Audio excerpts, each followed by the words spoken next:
Pakistani drama industry पर राज करने वाली मकबूल अदाकारा हिबा बुखारी से खातून मद्दा ने अनोखा सवाल पूछकर सबको हैरान कर दिया। हिबा बुखारी ने गुज़िश्ता दिनों निजी टीवी चैनल के मिज़ाहिया प्रोग्राम में बतौर मेहमान शिरकत की थी। इस प्रोग्राम की मुख्तसर वीडियो क्लिप सोशल मीडिया पर वायरल हो रही है, जिसमें इन्होंने बताया कि वो किस अदाकार के साथ अच्छी लगती हैं। प्रोग्राम के सामीन में बैठे एक खातून मद्दा ने हिबा बुखारी से पूछा कि आप कौन से मर्द अदाकार के साथ काम करते वक्त खुद को आरामदेह महसूस करती हैं।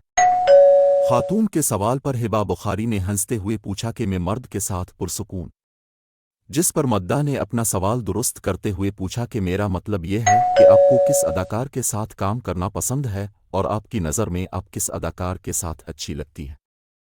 इस सवाल के जवाब में हिबा बुखारी ने कहा कि अदाकारी खुद एक आर्ट है और यहाँ सब फनकारों को सबके साथ काम करना पड़ता है।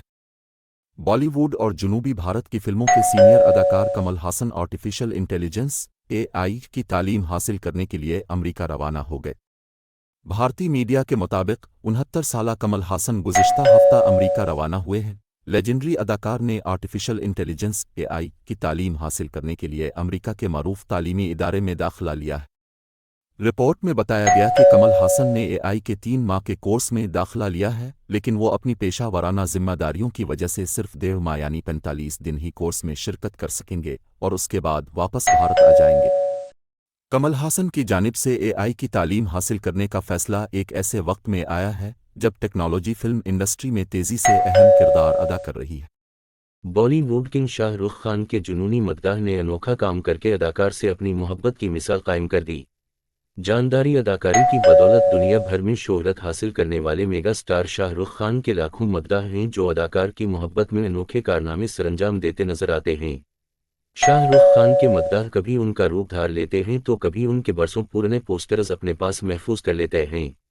अब भारतीय मीडिया के सोशल मीडिया पेजेस पर शाहरुख खान के जुनूनी मद्दाह की वीडियो वायरल हो रही है, जिसमें उसे किंग खान की रहाइशगाह के बाहर खड़े हुए देखा जा सकता है।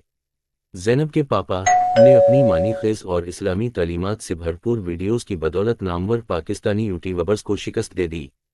इन दिनों पाकिस्तानी यूट्यूब पर व्लॉगर्स का राज चल रहा है। नौजवान नस्ल से लेकर जायद उम्र के अफराद ने भी यूट्यूब को अपना जरिया माश बना लिया है। हर दूसरे शख्स का यूट्यूब पर चैनल है। यूट्यूब की दुनिया में ज़्यादातर यूट्यूबर्स ऐसे हैं जो डेली और फैमिली व्लॉगिंग के जरिए पैसा कमा रहे हैं। व्यूज़ और सब्सक्राइबर्स की लालच में यूट्यूबर्स अपने घर की लड़ाई झगड़े वगैरह भी अपने व्लॉग्स में शामिल कर लेते हैं। यूट्यूबर्स अपने व्लॉग्स के जरिए माहाना लाखों रुपए कमा रहे हैं। इस कमाई को देखकर अब कई पाकिस्तानी अदाकारों ने भी अपने यूट्यूब चैनल्स बना लिए हैं, जहां वो भी डेली व्लॉगिंग करते हैं। यूट्यूब पर जहां डेकी भाई, कन्वल आफ्ताब, सिस्ट्रोलॉजी और माज सफदर जैसे यूट्यूबर्स अपनी फैमिली व्लॉगिंग के जरिए पैसा कमा रहे हैं, तो वहीं उनमें से एक अरशद खान अलमारूफ ज़ैनब के पापा भी हैं जो अपनी इस्लामी उसूलों को मद्देनजर रखते हुए यूट्यूब वीडियोस बनाते हैं। ज़ैनब के पापा के नाम से मशहूर अरशद खान की अहलिया पर्दे में होती हैं, जबकि वो खुद भी मानी खेज वीडियोस बनाकर सारिफीन की अदा वसूल करते हैं। अब हाल ही में ज़ैनब के पापा ने अपने यूट्यूब चैनल पर 10 मिलियन सब्सक्राइबर हासिल करके तमाम नामवर यूट्यूबर्स को पीछे छोड़ दिया है।